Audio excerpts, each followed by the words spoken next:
It's a great honor to be amongst all the wise, wisdom, compassion, and people who have empathy.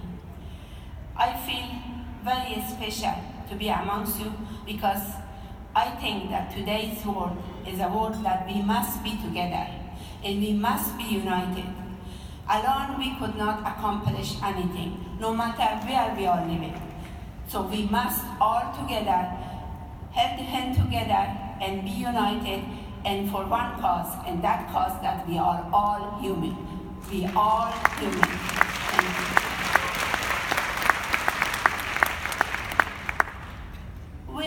I want to talk to you a little bit about what's going on in Afghanistan and why I feel that's a mission for me to work in Afghanistan. Not only I feel it's my responsibility, I feel that is a mission for me. In a country that women has been denied their right for years and years and years. In a country that women are not allowed to get out of the house. In a country that women are not allowed to get education.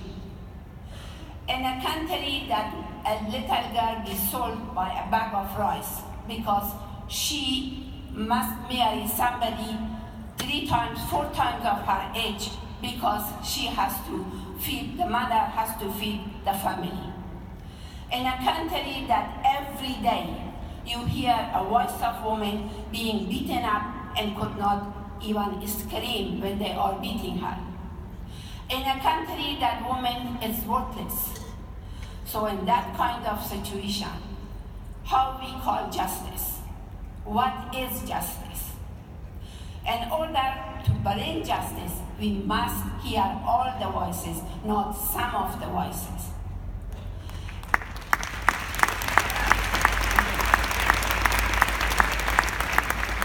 In order to hear all the voices, we must speak for those voices. And who can speak for those voices? All of them are not lucky to come in here in this podium. They are not lucky to get out of their house. How about to come across the world and come share with you? So I am here to represent the women and children of Afghanistan to you, to tell you that there is a big issue. Yes, we accomplished through education. AOL is educating women and children in Afghanistan. One of the reasons that we are educating them because there is ignorance. You know that when there is no education, there is ignorance.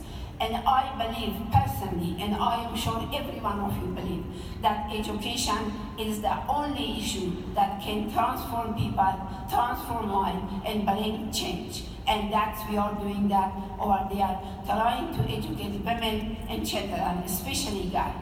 We are trying to give them opportunity to have a sustainable life.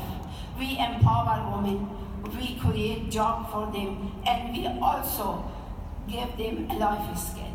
Side by side, if we educate them, also we create a skill for them that they can earn the money, that wouldn't be excuse that they have to sit home. So they can earn money like everybody else, like men, their brother, their father, their husband. That is AOL is doing. So I want to just tell you a little story about what happened and why we are doing. Right now, AOL is open a law clinic. And that law clinic, because we want to justice be served for the women who are not able to get assistance, who are not to be able to hear. So this clinic law, we have 4 women working for us. They are defending women on their right, on their issue of property, on their issue of marriage, on their issue of their children. So the women will fight for them and to bring justice. One day I was sitting in the office and a woman came in looking for me and asking for my name. And she was crying very hard. And so they brought her to my office and I talked to her. And she said to me that the only hopes that I have is that you can do something to help us. They took her child who was 8 years old and to sell to a 40 years old man. 40 years old man, can you imagine a child who is still a child? She needs to be grown up, she needs to go to school, she needs to play on the playground. And today they want to give her to a 40-year-old man. And what kind of man? A man who is very powerful, who is the Lord, who owns half of the land in the city, and nobody can stop that man because that man is so powerful. He owns people, he owns guns, and nobody can stand for him. When I found out that, I went to the government, I went to offices after offices, tried to see what I could do for this woman. Everybody was afraid. Everybody was telling me that we are not going to really do this because he is going to come back after us. Why I am telling you this?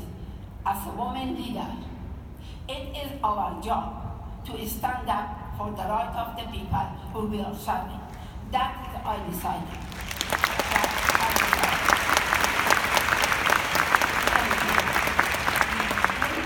When you come to the position like that, you have no choice except go forward, no matter if they are going to kill you, if they are going to put you in jail, whatever is happening, you go. So I decided I'm going to face this man, I'm going to talk to this man. I asked for him first and second, he didn't come. Finally, I invited him in my office. I said, please come, I just want to sit and talk to you. And so he came with 10, 15 people with guns on their shoulder, 2-3 cars with all kinds of protective, you know, you can imagine. This guy came, and so when he came and sat, and we sat together, and I said, I would like to ask you, this issue has become a big issue, and this woman needs her daughter. Yes, you give them a bag of rice. I give you 10 bags of rice, if that is sufficient for you. You have everything you have. What do you need? Just to have this girl. He said to me, she is by law, by religion, by Islamic law, she is my wife. I said, listen, there was Islamic law in the time that it was planned. Now it's different time, and also this child needs to go play on the playground. How do you feel if you are children, you have 40, 50 children? How do you feel if one of your children be captured from the playground and being put in somebody's house as a slave? She's going to be a slave, she cannot do anything there. So do you know that I really talked to him several times, not one meeting, several meetings it took place. Finally, this man asked me, what is the matter to you? I said, you know, she's a child, she's in my heart. I work in this country for 27 years.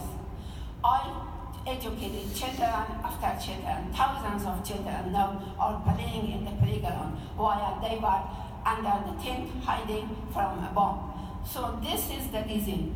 I feel this child needs to go and play. This child needs to go to school. This child needs to be like other children. So the man finally signed a piece of paper to me, and I took that child and gave it to her mother.